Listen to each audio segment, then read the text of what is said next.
Hello everyone बच्चों, आपका स्वागत है हमारे चैनल चाणक्य कोचिंग इंस्टीट्यूट में।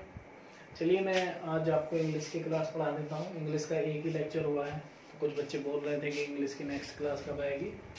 बच्चे थोड़ा आगे पीछे हो जाती है क्लास, इसमें थोड़ा टेंशन मत लिया करो ज़्यादा। उसकी वजह बहुत सारी हैं, ठीक है। तो चलिए शुरू करते हैं फिर क्लास। तो लास्ट टाइम मैंने आपको बताया था इंग्लिश के अंदर, कहाँ तक बताया था, हाँ, इंग्लिश के बारे में कुछ सब्जेक्ट वगैरह बता दिए थे मैंने, किस तरह से हम फाइंड आउट करते हैं। बेसिक चल रहा है, अब देखेंगे। आज मैं वैसे टाइम एंड टाइम शुरू कर दूंगा, लेकिन उससे पहले कुछ चीज़ें जाननी है। इंग्लिश की प्रॉब्लम है, आप कोई सा भी चैप्टर पढ़ेंगे तो एक सेंटेंस लिखना पड़ेगा आपको, और सेंटेंस में नाउन भी आता है, प्रोनाउन भी आता है, एडजेक्टिव भी आता है भाई।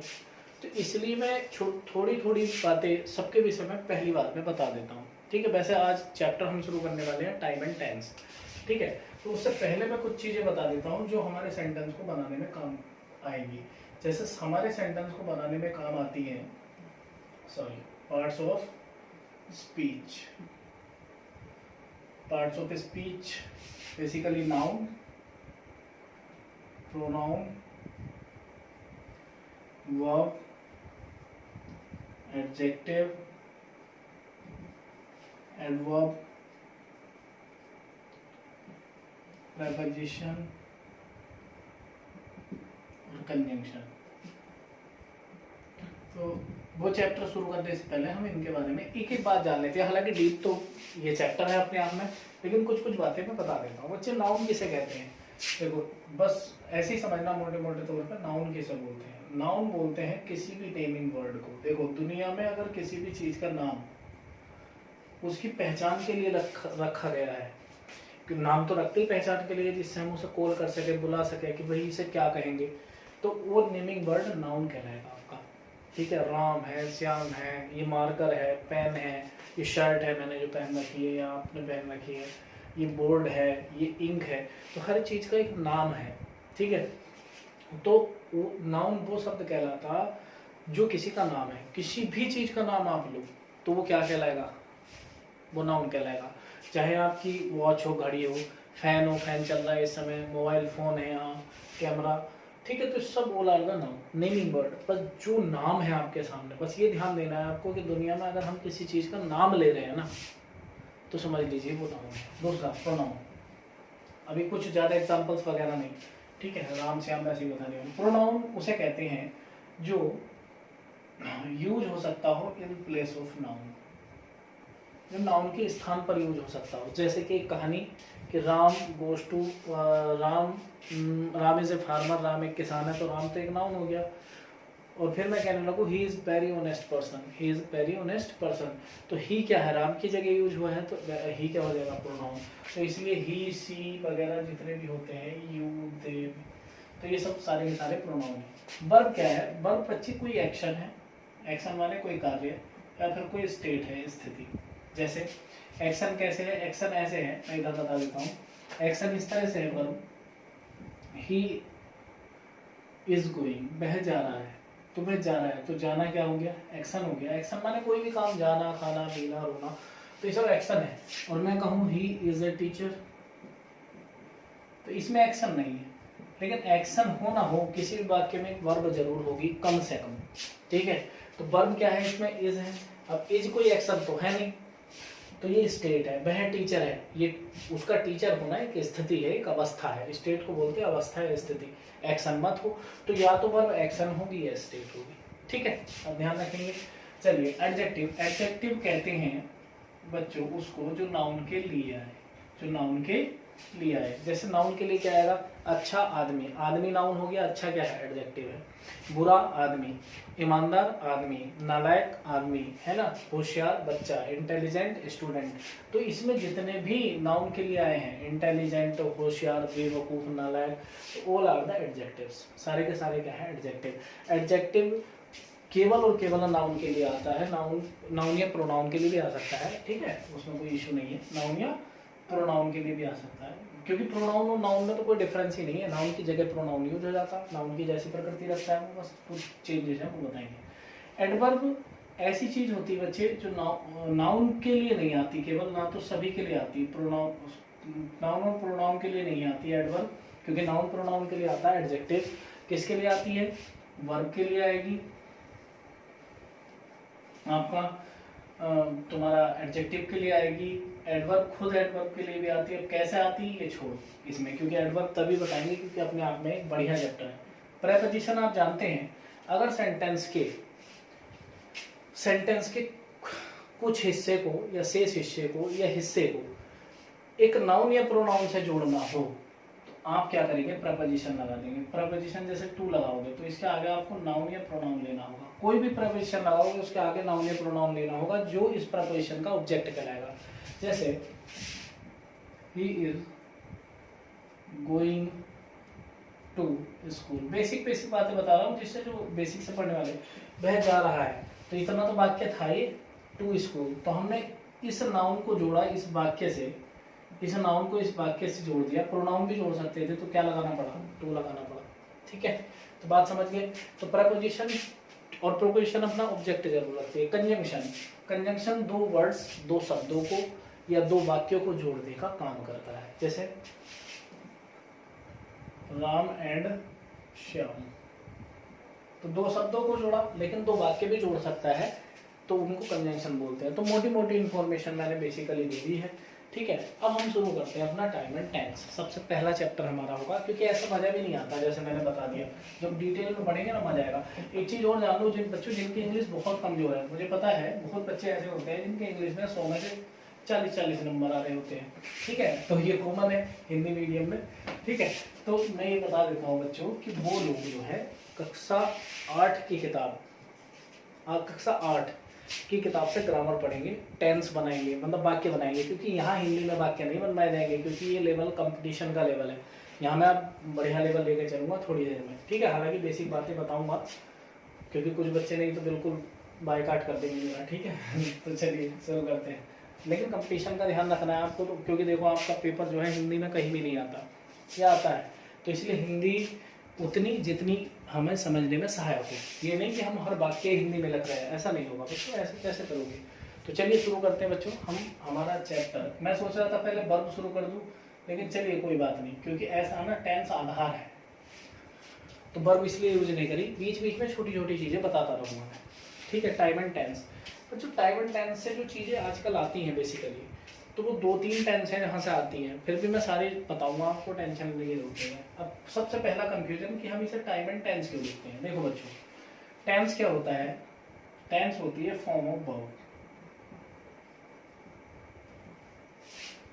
विच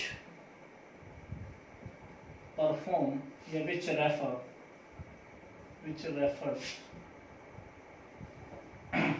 पॉइंट्स इन टाइम। बस इतनी बात समझो कि टेंस फॉर्म ऑफ वर्ब होती है। वर्ब की फॉर्म को टेंस बोलते हैं। किस तरह से? टाइम क्या होते हैं बच्चे? टाइम होते हैं प्रेजेंट, पास्ट और फ्यूचर, इनको बोलते हैं टाइम। टाइम यही तो होते हैं, 3 टाइम होते हैं, या तो भाई वर्तमान है, या जो बीत चुका है भूतकाल यानी पास्ट, और या जो आएगा फ्यूचर। तो फिर इन दोनों का क्या रिलेशन है ये समझना। अब जरा एक एग्जांपल देता हूँ। अभी मैं कोई टाइम एंड टेंस नहीं पढ़ा रहा हूँ, मैं इनका अर्थ समझा रहा हूँ। टाइम एंड टेंस ही क्यों बोलते हैं हम हमेशा मिला के, कि टेंस का टाइम से क्या संबंध है, क्या रिश्ता है। तो देखना बच्चे, टाइम टेंस के अंदर किस तरह से होता है ये बात समझनी पड़ेगी। जैसे मैं एक सेंटेंस लिख रहा हूँ कि he was, is, will be very naughty in his childhood। समझते हैं ना? समझोगे तो लॉजिक, इंग्लिश लॉजिकल पढ़ाऊंगा एकदम, कोई ऐसा नहीं रटना उठना नहीं पड़ेगा। वो ये तो उधर हो गया जाने, कितना उधर हुआ है देख तो एक बार मैं कट गया यार ये। पता नहीं क्यों इधर क्यों नहीं लिख रहा हूँ। चलो इधर से लिखता हूँ सेंटेंस को।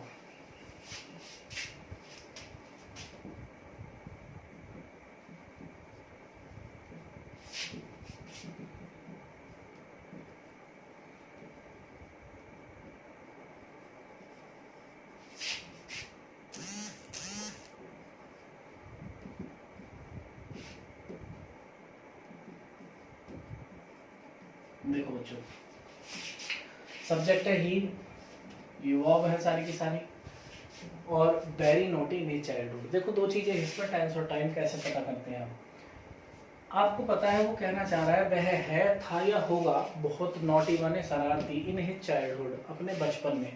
तो भाई इन हिज चाइल्डहुड बचपन में, यानी कि अगर उसके बचपन की बात हो रही है, इट्स मीन ये बात हो रही है पास्ट की। अब तुम बताओ ये क्या है, ये बच्चों क्या है, टाइम है, करेक्ट। इन हिज चाइल्ड, ठीक है, इन हिज चाइल्ड माने चाइल्डहुड माने अपने बचपन में, चाइल्डहुड कहते हैं बचपन को, ठीक है।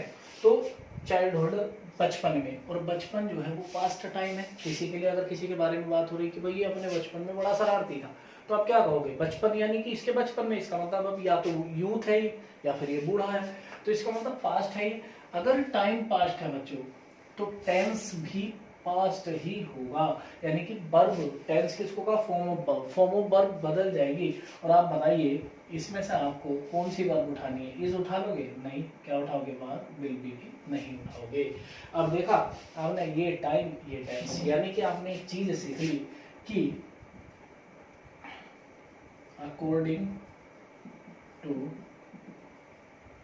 टाइम, अकॉर्डिंग टू टाइम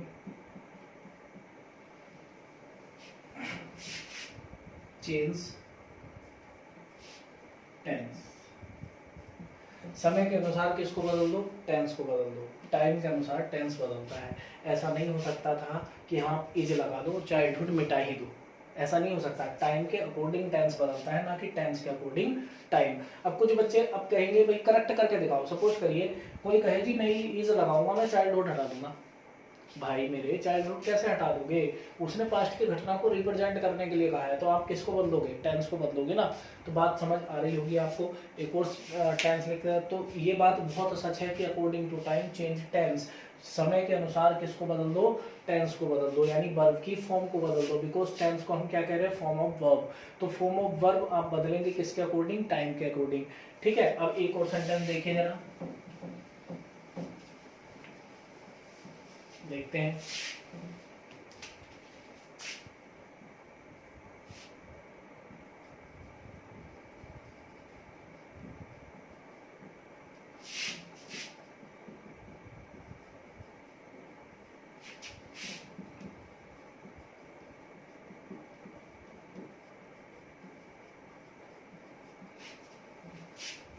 अब देखिए इसमें लिखा है, मैं ले लेता हूँ कि ही वॉच्ड, वॉचेज लगा लो, WACHES, और will watch the movie tomorrow. अब बताओ टुमारो क्या है, टुमारो इज टाइम, और टाइम क्या है, फ्यूचर। टाइम क्या है बच्चों, फ्यूचर का है, क्योंकि कल का, आने वाले समय का है। तो एक बात देखोगे बच्चों कि जब यहाँ बात हो रही वह देखता था, देखता है या देखेगा, वॉच द मूवी टुमारो आने वाले कल को, तो ऑब्वियसली ये क्या रिप्रेजेंट कर रहा है कि यहाँ फ्यूचर आना चाहिए, यानी कि ना यहाँ वॉच्ड आएगा, ना यहाँ वॉचेज आएगा, और क्या आएगा यहाँ, केवल विल आएगा। तो इसका मतलब आपने देखा बच्चों, आपने विल वॉच लगाया, क्या लगाया, विल वॉच, और इसकी वजह क्या रही, क्योंकि according to time you will change the tense, तो टाइम के अकॉर्डिंग टेंस बदलता है। तो समझ में आया, हर वाक्य के अंदर एक टेंस होगा, एक टाइम होगा, और कई बार बच्चे टाइम अलग से नहीं दिया होगा, टेंस के अंदर ही टाइम होता है, गॉट इट। तो समझ गए ना टाइम और टेंस का मतलब, टेंस है फॉर्म ऑफ वर्ब, और जबकि टाइम का मतलब केवल प्रेजेंट, पास्ट और फ्यूचर होता है। इतनी बात समझ आई होगी। अब हम सीधे सीधे टेंस पे चलते हैं। टाइम तो टेंस के अंदर ही होता है बेसिकली। मैं मान लीजिए ये मिटा दूं,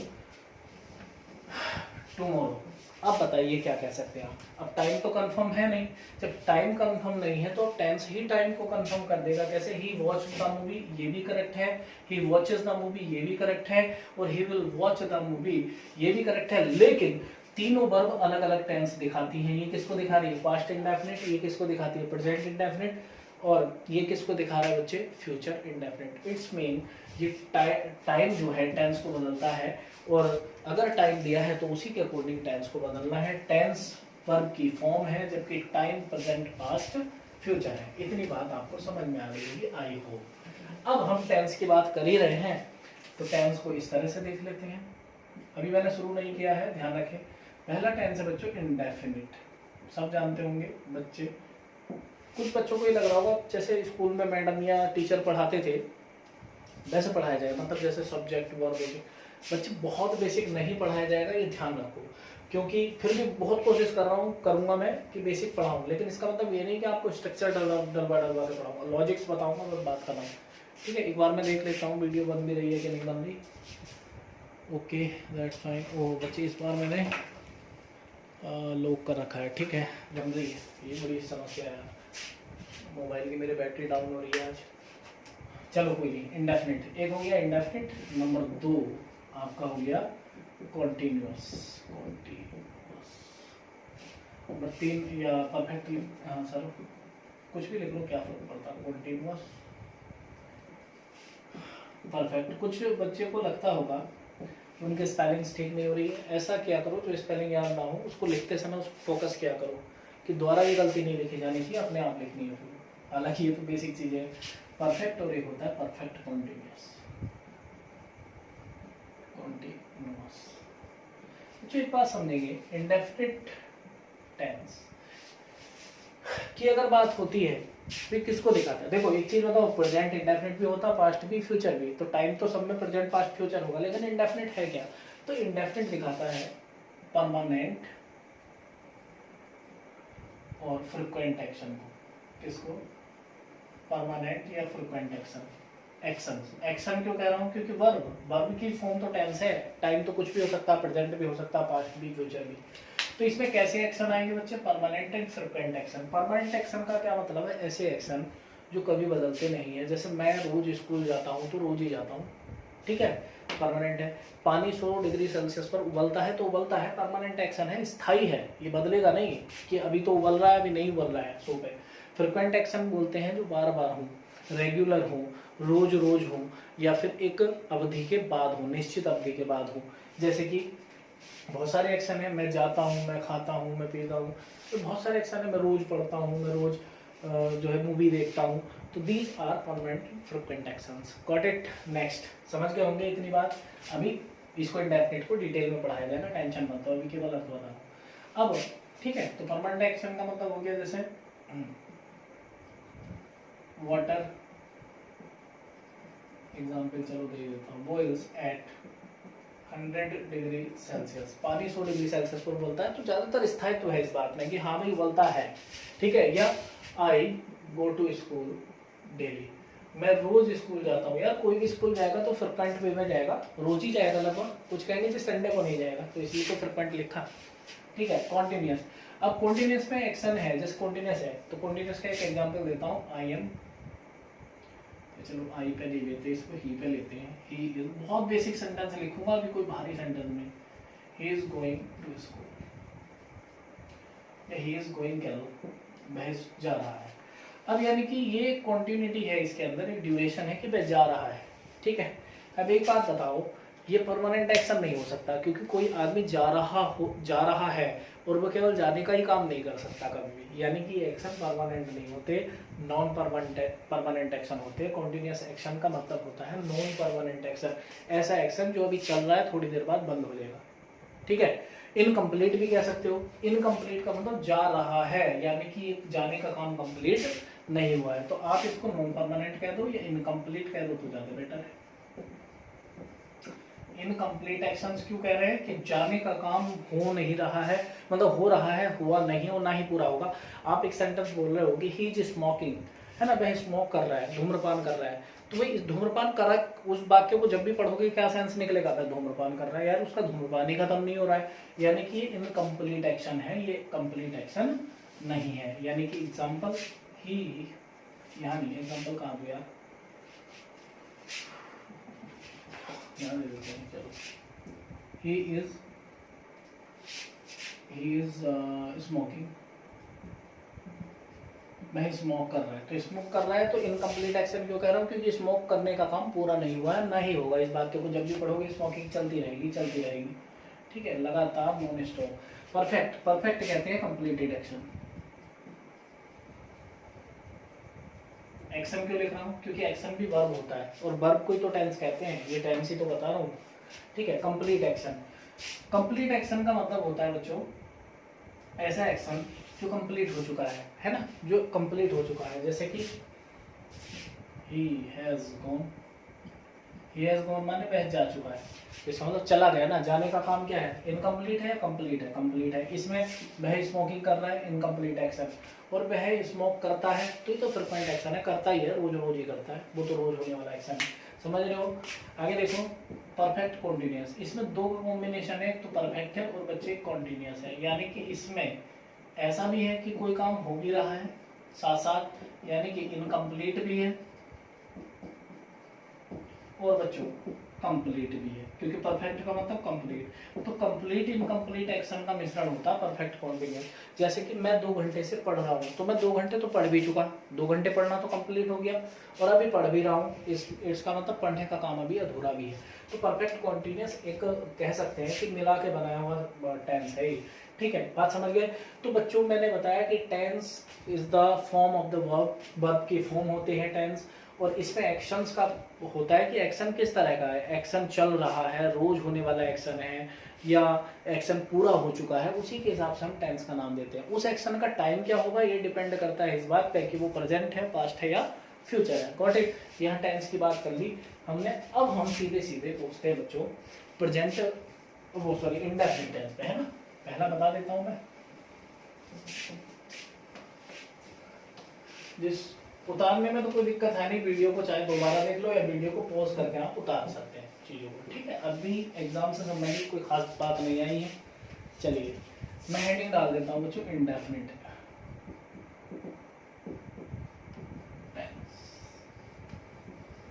चलिए इंडेफिनिट टेंस के बारे में बात करते हैं, जिसके अंदर बेसिकली कैसे एक्शन आते हैं बच्चों, परमानेंट स्थायी जो रोज ही होने हैं।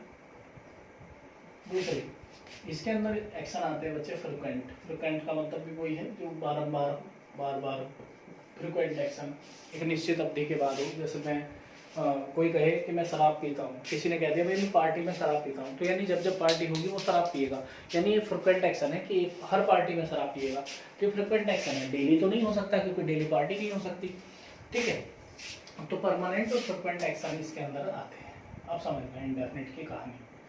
उससे पहले ना बच्चों आप थोड़ा सा वर्ब को समझ लो, ठीक है। देखो बच्चों ध्यान से समझना, यहाँ वर्ब की मैं जो यूज करूंगा 5 फॉर्म यूज करूंगा, कितनी 5 फॉर्म। पहले वर्ब को समझ लो फिर मैं इसको समझाता हूँ। ये बीच में थोड़ा सा वर्ब, क्योंकि वर्ब चैप्टर पढ़ेंगे तब तो हम इसको डिटेल में करेंगे ही करेंगे, साथ के साथ यहाँ कर लेते हैं इसको, ठीक है। तो वर्ब की अगर बात करते हैं बच्चों हम, तो वर्ब की 5 फॉर्म होती है, B1 B2 B3 B4, क्योंकि हम यूज करेंगे ना इसमें इसका। तो B1 की अगर बच्चों बात करते हैं हम, B1 की बात करते हैं तो इसको बोलते हैं plural form of the verb. Plural form of the verb और original form of the verb यही होती है। जब हम बचपन में थे, ये बताइए आपको बच्चों गो पढ़ाया गया था या गोस पढ़ाया गया था? गो पढ़ाया गया होगा ना, गो पढ़ो बच्चों, गो माने जाना, जंप J1P जंप माने कूदना। आपको शुरू में गोस तो नहीं पढ़ा दिया गया होगा, तो ये plural form of the verb हो सकती है, इसको original form of the verb बोलते हैं। B2 जो होती है इसको बोलते हैं बच्चों past form of the verb, past. और गो का पास्ट क्या होता है? बेंट। एक और ले लेते हैं, चलो डू। अरे यार ये भी ऐसी हो गया, फॉर्म लेते हैं ना, मार्कर भी गए। डांस, डांस्ड, ठीक है। चलिए B3 फॉर्म को बोलते हैं perfect form of the verb, जो कंप्लीटेड एक्शन को दिखाती है। हालांकि कंप्लीटेड एक्शन को तो ये भी दिखाती है, लेकिन बताएंगे क्या दोनों में अंतर है बेसिकली। तो परफेक्ट में ये परफेक्ट तीसरी फॉर्म जो होती है, कुछ वर्ब की तो अलग होती है, जैसे गो वेंट गोन है, और यहाँ डांस की क्या हो जाएगी? डांस्ड हो जाएगी। B4 इसको बोलते हैं बच्चों कॉन्टिन्यूस फॉर्म। क्या बोलते हैं? कॉन्टिन्यूस फॉर्म, रेगुलर फॉर्म, है ना, जो चल रही है लगातार, गोइंग और डांसिंग, गोइंग और डांसिंग आप देख रहे हैं। यानी ING फॉर्म जो रेगुलर एक्शन को दिखाती है, अनफिनिश्ड एक्शन को दिखाती है, इनकम्प्लीट एक्शन को। B5 में लिखता हूँ, यहाँ दिखेगा नहीं। B5 बोलते हैं बच्चे सिंगुलर वर्ब। किसको? सिंगुलर। आप कहेंगे सिंगुलर होती है पर हाँ बिल्कुल होती है बच्चों। ये जो गो लिख रहे थे, अगर इसी में गोज लगा दो, मतलब ईएस लगा दो, एस या इस लगाने के बाद वर्ब सिंगुलर हो जाती है। जैसे डांस था तो डांस में डांसेस लगा दो तो वर्ब कैसी हो जाएगी? सिंगुलर। इट्स मीन वर्ब की पांचवी फॉर्म एक सिंगुलर फॉर्म होती है। अब सिंगुलर क्यों कहते हैं? वर्ब तो कभी सिंगुलर होती नहीं, सिंगुलर प्लूरल तो भाई नाउन होता है या प्रोनाउन होगा सिंगुलर प्लूरल, लेकिन वर्ब को क्यों सिंगुलर प्लूरल कह रहे हैं? तो इसको जरा समझने की जरूरत है। तो वर्ब की ये 5 फॉर्म है, आपने देख लिया होगा, ठीक है बच्चों। और ये किसी भी वर्ब की फॉर्म बनेगी। अब वर्ब को इतना समझ लिया, अब वर्ब का यूज हम टेंस में करेंगे। देखो ध्यान से समझना मेरी बात। तो हम